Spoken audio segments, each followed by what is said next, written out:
मैं रिक्वेस्ट करता हूं पंजाब के चीफ जस्टिस से कि इसके ऊपर आप जुडिशल कमीशन बनाएं। ये जो इन्होंने किया जिले शाह से, ये असल में रूल ऑफ लॉ का इशू है।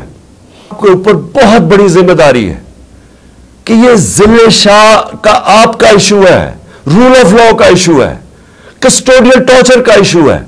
दुनिया के अंदर कस्टोडियल टॉर्चर यानी हरासे में लेके तशद्दुद करना, यह सारी दुनिया के अंदर कंडेम किया जाता है। पाकिस्तान ने ट्रीटी साइन की हुई है। यह जो इन्होंने किया जिले शाह से, यह असल में रूल ऑफ लॉ का इशू है।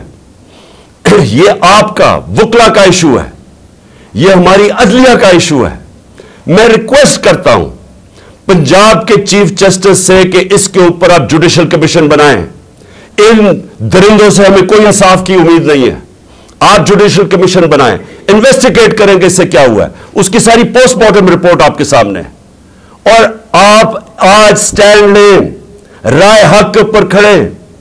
राय हक के ऊपर खड़ा होना आपकी भी, वकला की भी, कौम की अब जिम्मेदारी है। और इसके लिए मेरी रिक्वेस्ट फिर से है कि जुडिशल कमीशन बनाई जाए। मुझे बार बार इतने केसेस कर रहे हैं, कभी इधर इस अदालत में क्यों लाना चाहते हैं? और वहां कोई पुलिस नहीं होती, कोई हिफाजत करने के लिए नहीं होता।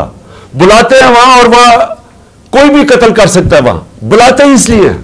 केसेस क्या हैं? अब ये केसेस सुनिए लेना, कह रहे हैं एक्सीडेंट और मेरे ऊपर 302 का पर्चा करवा दिया। ये इस तरह के केसेस है। मकसद ये केसेस नहीं है, मकसद ये है कि या तो किसी तरह जेल में डाल दो इसको, और या इसको किसी तरह कत्ल कर दो। तो मैं रेजिग्नेशन एक और आदमी की चाहता हूं। ये जो आदमी साइकोपैथ है, ये इस मुल्क में जो जुल्म कर रहा है, मुल्क में नफरतें फैला रहा है, मुल्क को तबाही की तरफ लेकर जा रहा है, जिसने ये तशद्दुद किया और फिर ये कवर अप करवाता है, इसका मैं चाह रहा हूं कि इसकी रेजिग्नेशन चाहिए, कौम के लिए, मुल्क को बचाने के लिए।